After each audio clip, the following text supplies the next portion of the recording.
Welcome to the Future of Teamwork podcast, where we explore cutting-edge strategies to keep teams human-centered, drive innovation, and empower you with the tools and insights needed to help your team excel and thrive in today's rapidly changing world.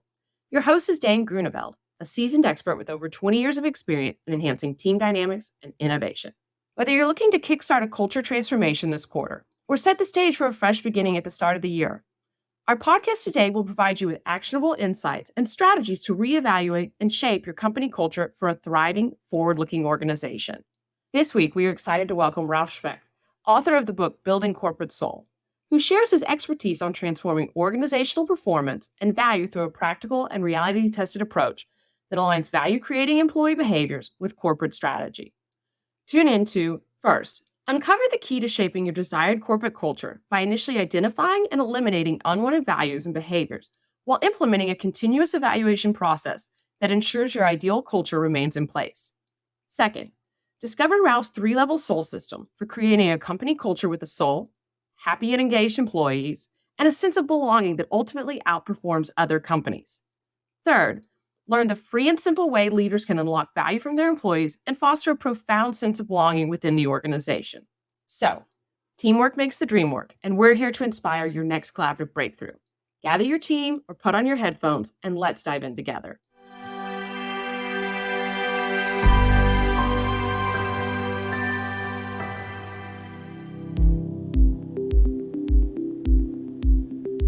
Welcome to the Future of Teamwork podcast. My name's Dane Groeneveld, CEO of the HUDDL3 Group. And today I'm joined from Frankfurt in Germany by Ralf Specht.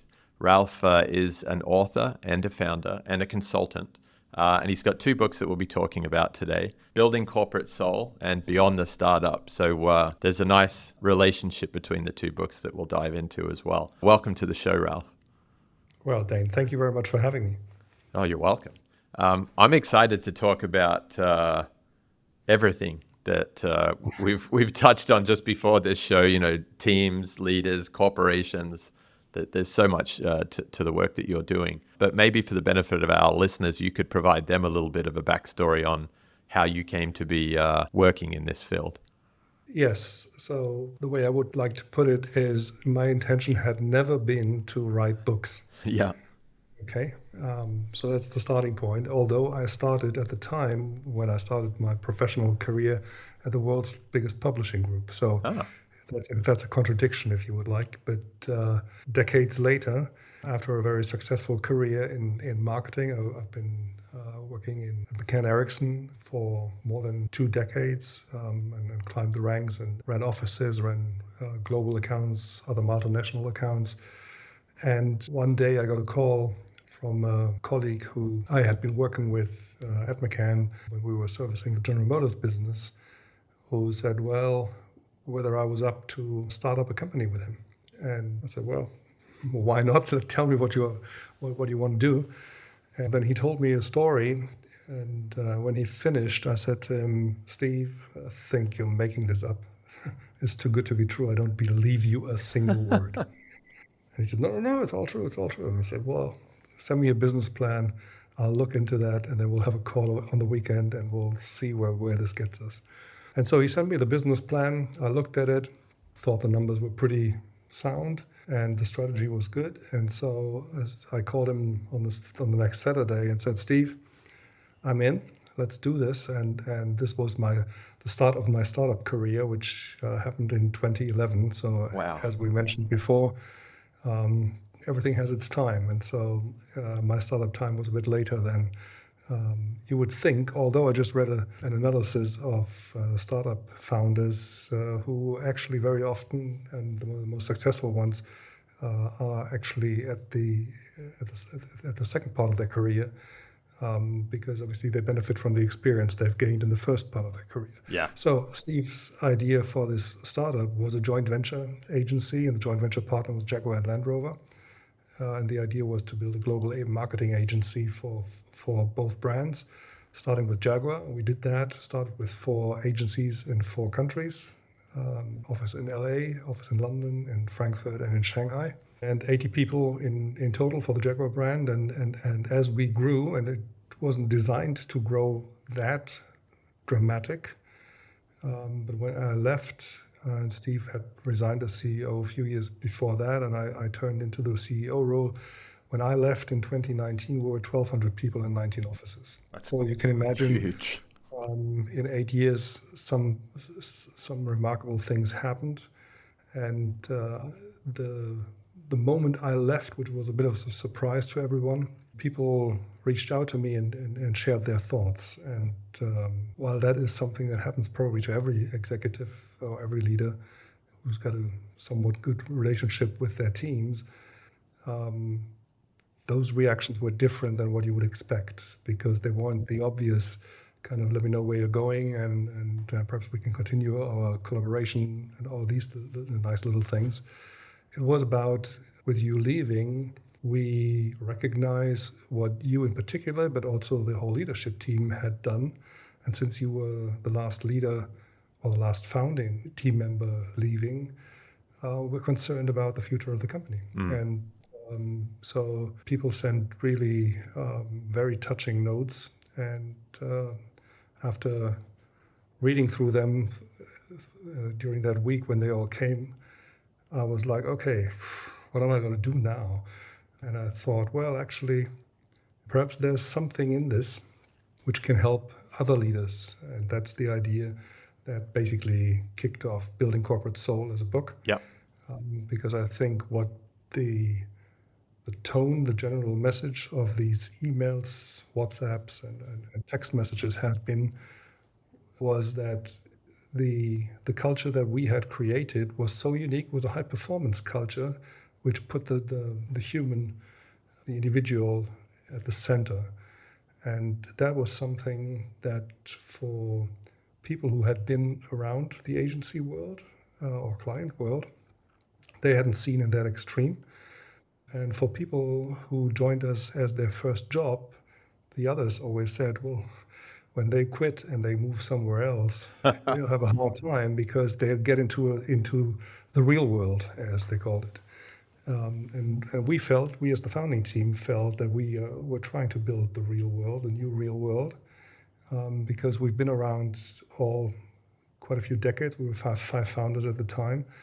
And when we got the green light to do this startup, we asked ourselves the question, so what culture would we like to have? And that's a difficult question to answer. And so we failed. We didn't answer the question. And because we were all just not able to respond to it. And so we changed the question and said, well, which cultures or which behaviors do we not want to see? That did the trick, because it was much, much easier for everybody to list the things that they didn't want to see. And thereby, we basically created a list of all the behaviors that we would like to avoid. And once you got that list, you start to, and obviously that's a benefit when you're a startup, because there's no legacy. You can design the organization in a way that helps to avoid those issues. And I think we did that successfully. Otherwise, I wouldn't have received all those wonderful notes, because it wasn't about me. It was about what we had done as a group and how we have become infectious to many other leaders at many levels that came into the organization. And so when we had our massive growth, which was in year 3, we already had grown to 250 people, but then within 6 months, actually within 4 months, we had to grow to 750 people. So hire 500 people in 4 months, good luck. Because there's only one thing that's for sure: you will hire a lot of the wrong people. Yeah. And obviously we did too. And so the question I think that we challenged ourselves with, and Steve and I had a big debate about it, and when we said, well, we got this opportunity to grow for growth, but are we actually risking the culture of the place? And I said, well, yes, we do. But we have an opportunity because we've got many people that have been with us as like point persons in certain geographies. They've been doing the job for a year, 2 years, 3 years. And no matter how great you can do your employer branding stuff, if you're doing something pretty much regularly for a year or 2 or 3, there comes a point when you want to do something else. So we thought this is the opportunity for them to grow. Yeah. And that helped basically create our leadership, first line leadership, and then obviously from that we had people that were dyed in the wool with the culture that we had intended, and that I think did the trick for keeping the culture at that level, and finding those bad apples, if you like, Yeah. that were the mistakes in hiring, and so we could continue the growth period after probably a year of digestion, I would say. But that's a quick learning cycle. I mean, a lot of businesses need 3, 5, 7 years of digestion to really start landing their formula. You did it really quick. Yeah, well, I wouldn't say we were exactly 100% back on track then, but I think we did a big staff survey at the end of the first year, and you've been around, so you know how to interpret staff survey results, and everybody's usually happy if there's a 60% something. Yeah. With a 70, you think, well, let's get a champagne. And we had like 90 plus Wow. percent agreements on I feel like I matter, I'm doing the best work of my life, that type of stuff. Yeah. And so if you get that, you sense you're on the right path. Nobody's perfect, and I think we've done a lot of mistakes, but I think the team I think was so strong to actually build something that created that impact. That's fantastic. Well, I've got that's a great intro, Ralf, and I got a couple of questions I'd like to dive into before we move on to, what came of that feedback in the book. It's fascinating that you said that Steve approaches you with the story and you said that can't be real. What was it about his initial story that made you think, wow, this seems too good to be true? Well, if you look into the agency world, it's a highly competitive world. And at the time, and I haven't seen any difference so far when I follow the news, there's a lot of, well, there isn't, or there wasn't that much of loyalty between clients and agencies anymore. It was a lot of procurement driven stuff. Yeah. And in the marketing industry, especially in the US, there was this K4 report, I think it was called, about how media agencies were working with the monies that the clients had shared with them in order to buy media space. Yeah. And that wasn't actually a great proof point of transparency and all of that. So when Steve came along and said, well, here's this idea, we create a joint venture agency where both parties have equal rights. And it's based on full transparency, because in a JV, you basically share everything. Yeah. So it sounds too good to be true, which because it was a complete difference to all client agency relationships I've ever had, and there were great agency relationships or client relationships. So don't get me wrong, there was really strong, top-notch clients, but it always stopped at a certain point. And this one was different because, as our first chairman said in our first shared board meeting with the client folks and us, he said, "This is no longer about you and me. It's about us." I like it. So, or you and them. Yeah. It's about us, and I think that's what we had built and started to build out well. And I think the results were very corresponding. I think Super Bowl commercials and strong brand recognition and well, all the metrics were pretty much on our side, so it can work. And I think this idea about what culture would we like to have, this discussion on like day minus 100 actually helped to build it in a way that actually allowed us to do that. That's a great lead into my next question, was on the culture. I'm fascinated by the fact that you started with what we're not going to be. I actually saw a post on LinkedIn this morning, which made me smile when you mentioned it. And it was a list of 10 things not to do as a leader. And it seems far easier not to do something than to do something, because you can hold yourself accountable every day. It's not abstract, it's very concrete. So it's fascinating you started that way. Well, I think it's very tangible, and it addresses the experience that people have, or the fears, or the worries that everybody has. And so I think the key point is, it's easy to say, this is what I don't want to see.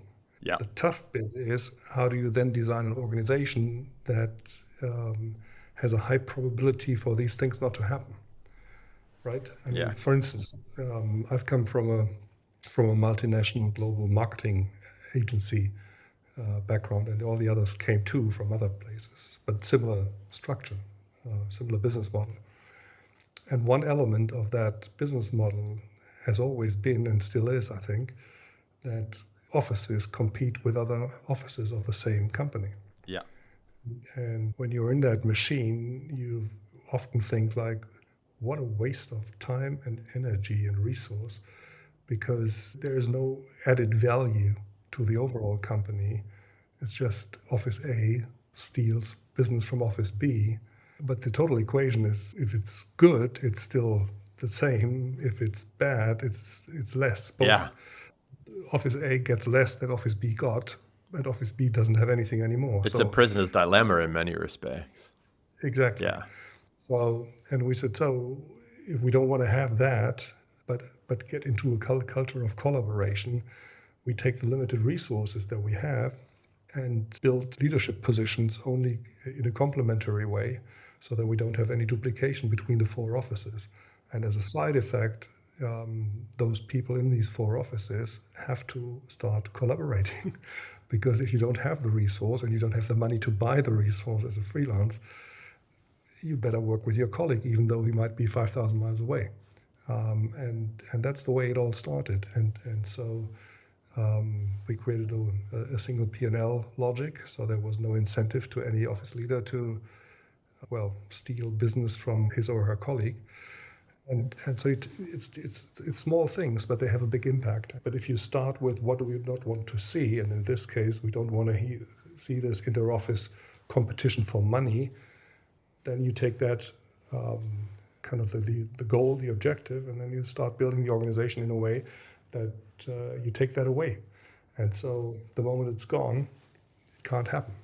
I think what I'm hearing there, and I'll play it back, Ralf, is fascinating, because you say we're not going to be offices that compete, which means that we're going to be collaborative, but then immediately you do 2 structural things. So I heard you say, 1, we design the organization to hire resources across the offices, which would force that interdependence. And 2, we went to a single P&L.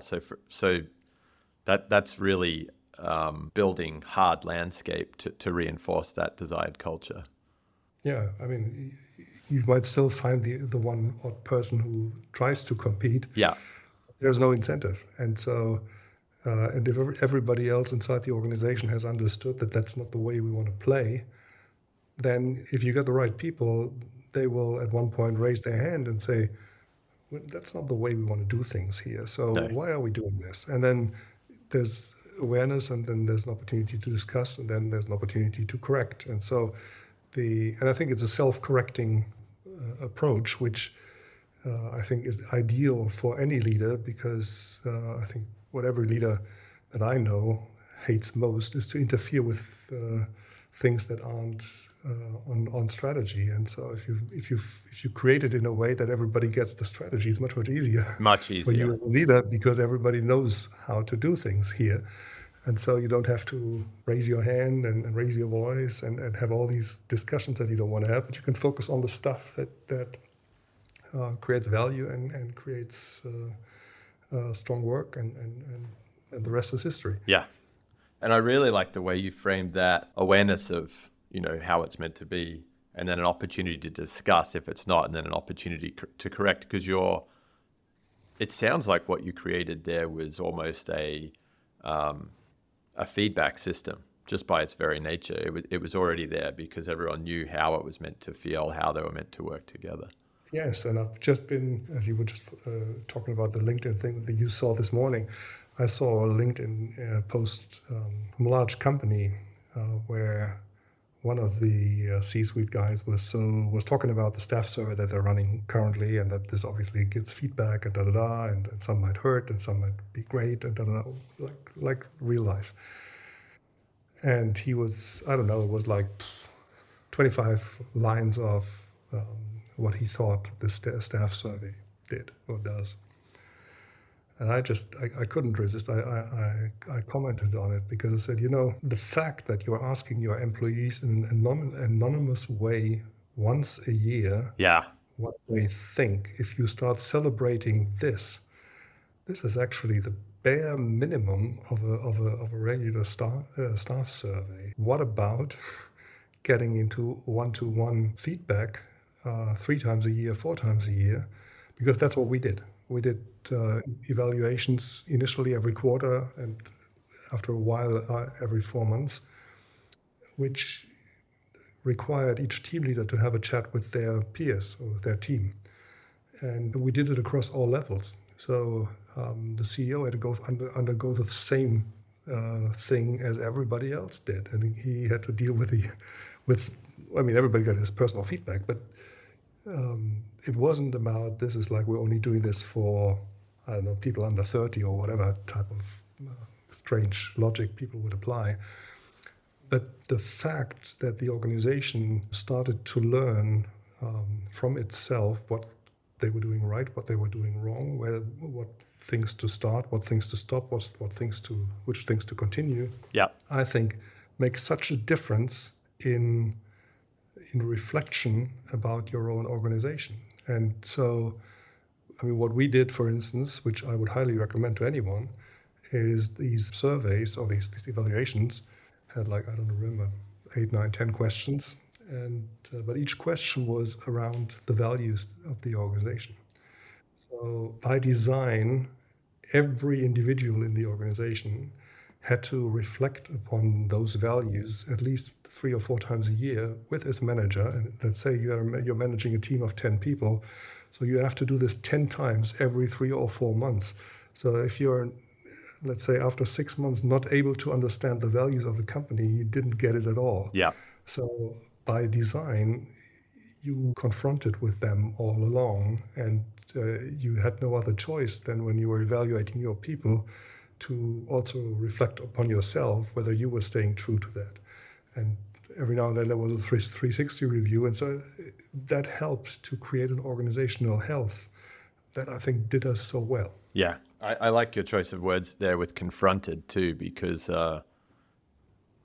as leaders, I think it is confronting when you can't just talk about a task. You have to talk about how someone's showing up by way of the values and behaviors of the organization.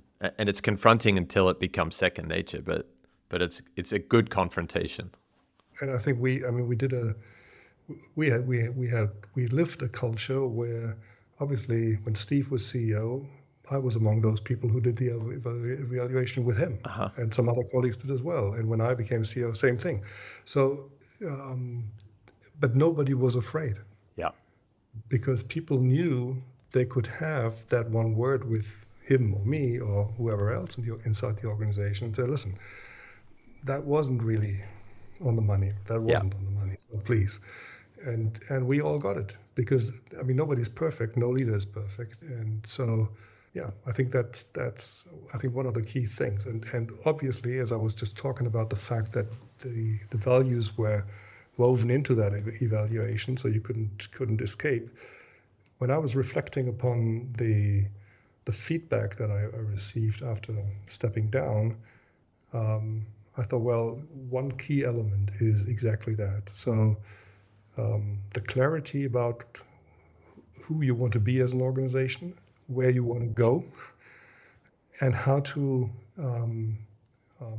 take that into the behaviors of the company. And that's kind of what led to what I call in the book the soul system, which has 3 layers or 3 levels. Starts with purpose, but I don't call purpose. I call purpose shared purpose, because there's purpose statements until the cows come home, I think, and so many of them are actually not worth the paper they're written on, because they sound great, they read well, the typography is great and superb and what have you, but they don't find their way into the behaviors of the company. And so that's why I call them shared purpose, shared with all employees, all stakeholders, and by the executive team. So the guys who run the company need to be not just in the know, they need to really agree to this and buy into this. And then they need to share it with everybody else, and not just the people inside the organization, outside the company as well. And the second layer, I call the shared understanding, which looks at the three usual suspects of vision, mission, values. And I've added a fourth one, which I call spirit, which in my definition is the intended culture. So pretty much what I just explained about the exercise we did, what do we not want to have, and then creating that in a positive way, what do we want to have? Yeah. Because very often people think value statements are enough. And I'll show you one, or I'll talk about one in a second where I think that's enough. But usually value statements are very superficial. So if the value is customer centricity or innovation, yeah, How do you what's do wrong? that? How do you do that? I mean, Yeah. there's nothing wrong with customer centricity or innovation, but what does it mean to the individual inside the firm? How can I be customer centric, for instance? And I'll show you an example in a second. Great. At the third level, in the third ring, I call the shared behaviors. And that goes all the way understanding the drivers and the entire ecosystem, but then looking into the details of leadership principles of how do you promote people, how do you hire people, how do you fire people, how do you engage with partners outside the firm, how do you engage with your customers, who I call followers, because if you're doing that well, you create a following with your customers, no longer just transactional. And so you got these three elements: shared purpose, shared understanding, shared behavior. And if there's integrity amongst those three, you're on a good path to not just be a company with a culture, but to be a company with soul. And those companies with soul outperform their peers.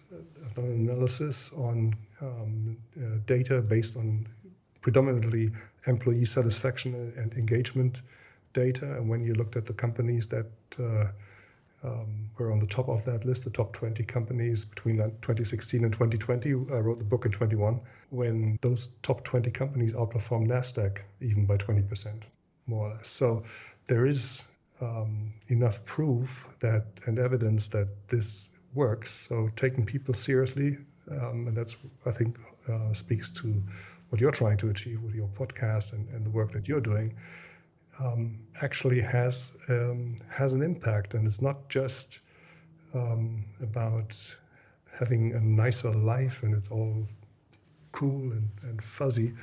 It isn't. It's not about that. It's about finding a place where people feel valued and where a sense of belonging is created. And if you have that, then I think you have a real opportunity. And as I said, I give you one example of a company that does it well. And we've talked about the company twice already, because you mentioned you were on their page this morning and I was on the page yesterday. So it's LinkedIn. And the shared purpose of LinkedIn is to facilitate professional networking. 4 words. Yeah. Very clear. No question, right? The vision is to create economic opportunity for every member of the global workforce. A few more words, but also very, very clear. Create economic opportunity for every member of the global workforce. Yep. The mission is to connect the world's professionals to make them more productive and successful. There you go. This is what we're here for. Yeah. Right?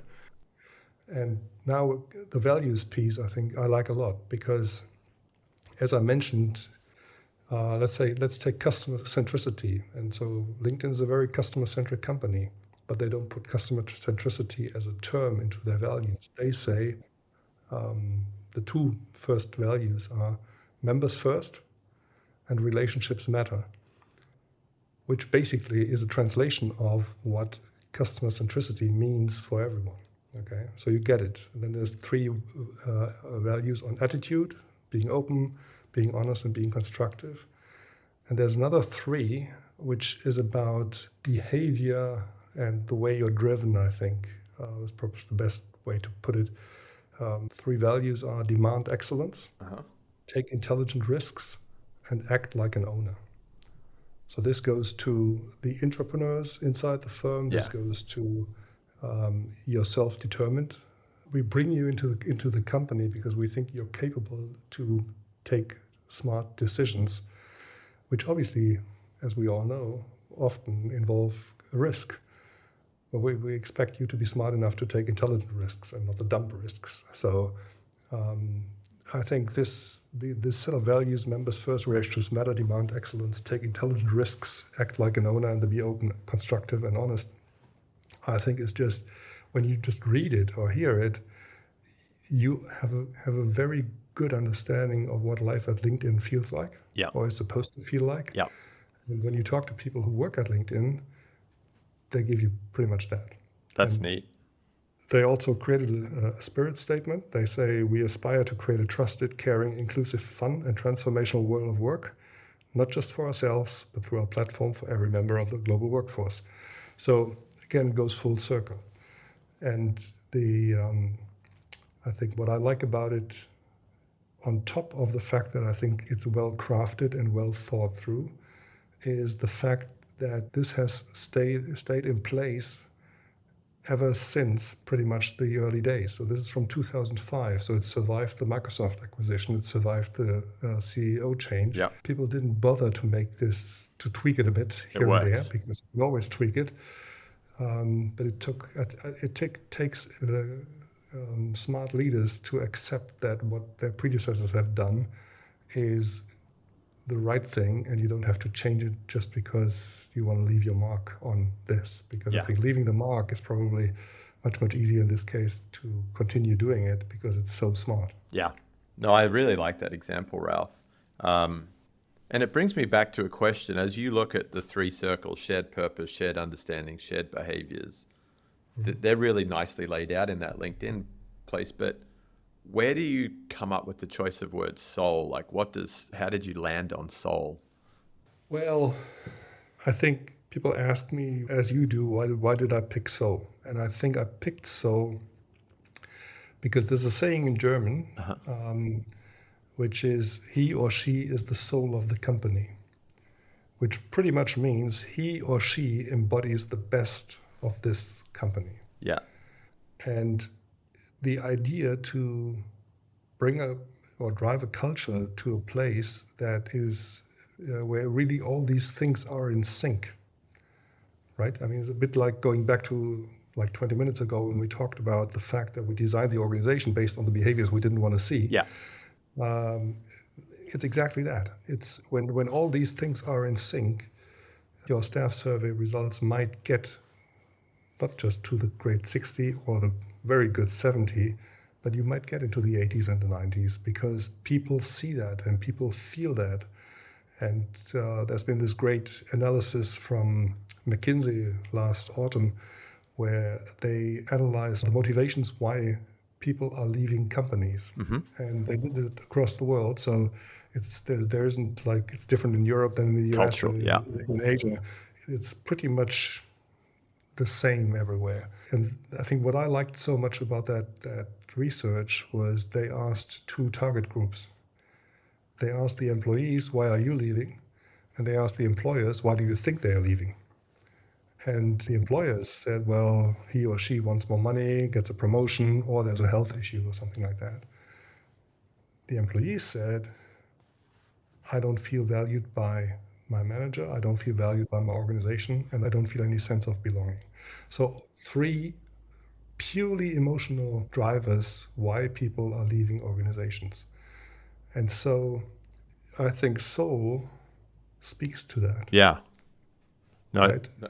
Because when people feel it, they have that connection. And there's this other wonderful study from Gallup, which is about their global engagement index, which obviously when you're like myself, based in Europe, you look at those data and you think like, Jesus Christ, what did we do wrong? Because when you look at it from a global perspective, I mean, the global average on emotional connection is 23%. So pretty much a quarter of the workforce, which in the US is 31. So you're at the top end. Yeah. Asia and Latin America is even better, but you're all right, doing all right, I'd say. When Europe is at the bottom, like Europe's at 30. So half of the nearly half of the global 23%.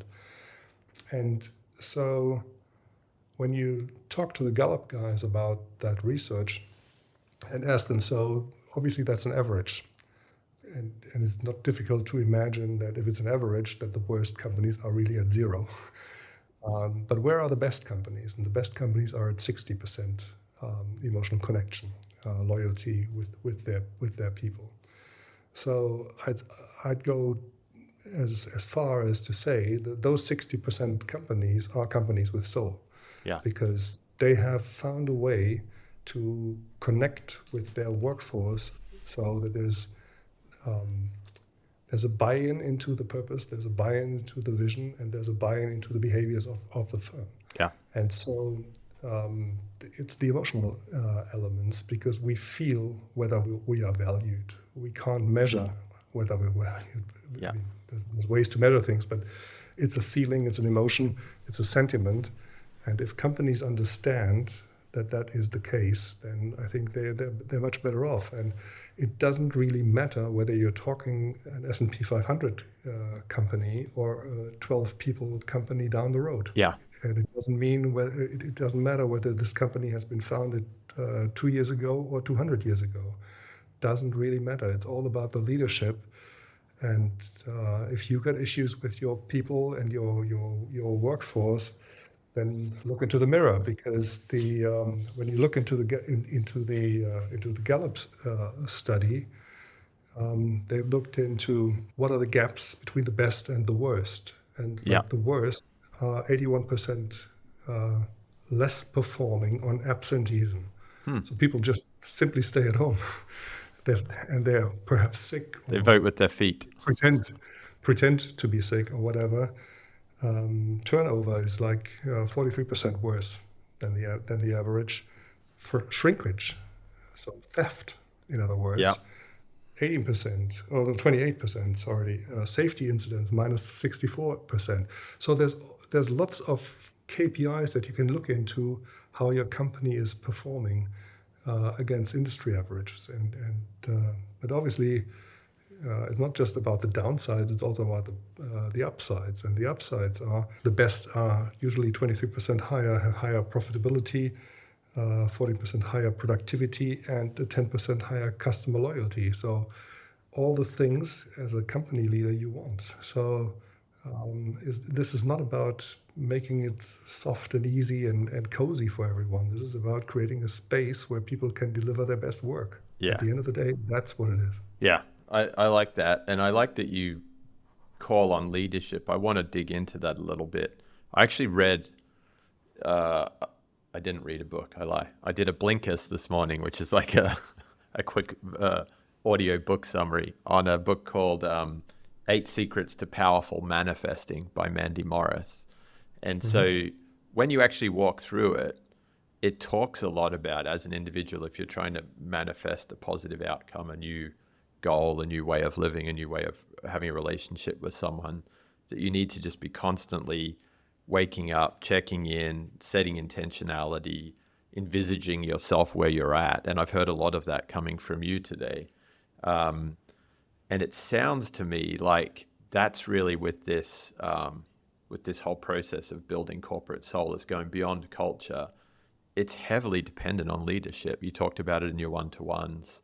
And I know before the show, we were talking about the agency of teams, and you called me out really appropriately and said, well, you can have a great team, but if that great team's working for a company that doesn't have the right leadership to support them, how much change can they really affect? So maybe you can kind of dive into that a little bit for me. Yes, absolutely. I think teams are such a powerful resource for organizations. And obviously, when you have a company with soul, teams can focus on doing best what they're supposed to be doing best. But if you have a company with cultural issues, a lot of time is taken away from these teams because they're fighting those things. I mean, again, Gallup, I like a lot the work. I like the work they're doing a lot, because I think it's not just the fact that it's well researched and globally relevant, but it's very practical. It's actually, you can take the advice and apply it 10 minutes later. It's no problem. So on their pyramid of personal growth inside organizations, they talk about the base level, and the base level, they have like the 12 questions that are critical for leaders to figure out whether their company and they're doing right with their culture. And what their research has also shown, that when people have a, let's say, 10-minute meaningful conversation with their team manager at work, productivity and everything else raises by 10%. And the basic question, and when I read it, I was like shocked a little bit, but when you think about it, it makes a lot of sense. It's like, well, can you do the work that you were asked to do? Have you got all the tools? Have you got all the resources? Because very often you find people say no. Yeah. I would need this, or a piece of software here, or a tool there, or whatever it is. And just giving people the opportunity to speak up what they need, Yeah. and then obviously giving them what they need, is your first step to do things right. And so I highly recommend the Gallup pyramid and the 12 questions, because I think they're a great self-reflection for everyone to see how they are doing. Yeah. And ask those questions and make a test and see what people respond to, and see what changes after you've been continuously asking those questions. It goes along with that evaluation structure, because it's pretty much the same thing. If you start talking to people about their contribution, about their growth, what's required to help them, Yeah. that's exactly what helps building that loyalty, that sense of we're connected, and the commitment. And we briefly touched on it before the show, because as I mentioned, as a leader, you're constantly dealing with constraints. There's always something missing. There's no time, there's no budget, there's no people, whatever. There's always something that's not there. There's never enough of anything as a leader. Yeah. And so there's one resource every leader has at its hands, which comes for free, doesn't cost anything except being nice every now and then. Yeah. Which is commitment, and commitment is very easy to achieve. Is involve your people, tell them where you want to go, ask for their thoughts and ideas, create a plan that everybody says, yeah, that's what we're going to do, and then you have the commitment, and tell them how the plan's coming to life, and give updates on success along the way. And if there's success, celebrate. If there's failure, celebrate too, but explain why you would do it differently the next time. It's just involving people. It's just, you've hired them, you've got them. Hopefully you've hired them for the right reasons, and then give them the opportunity to shine, and give them the opportunity to actually perform.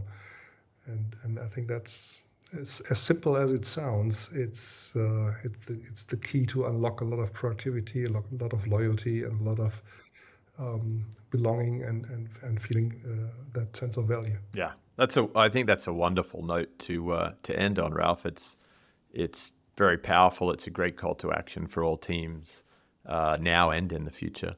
And it Thank sure you. seems exciting if you can be part of an organization that has that soul and has that real sense of belonging, sense of value. All of the statistics you shared today show a lot of upside. Absolutely. Yeah. Well, Ralf, I've really enjoyed this conversation. For me as a leader, it's actually given me a lot of clarity on some of the things that I'm working through with my teams. So thank you for that. And for other listeners who would like to find the books or find a way to reach out and connect with you, I know you do some consulting. How do they best find you? Well, there's a website which is called buildingcorporatesoul.com that gives you access to pretty much everything, explains the books, explains the methodology, and you can also reach out to me via their website or via LinkedIn, of course, and I'm very happy to engage with everyone. Wonderful. Well, I'm sure you'll get a few calls. I'm sure you're a busy man, but it's great. It's great that you shared your story for others, and I appreciate the work you're doing. Thank you very much, Dane. It's been my pleasure. Thanks, Ralf. Thank you for joining us. Remember that by embracing vulnerability, trusting our intuition, and approaching challenges with compassion, we not only strengthen our teams, but also pave the way for a future where collaboration thrives. If you're hungry for more insights, strategies, and research on collaboration, head over to thefutureofteamwork.com. There, you can join our mailing list to stay updated with the latest episodes and get access to exclusive content tailored to make your team thrive. Together, we can build the future of teamwork. Until next time.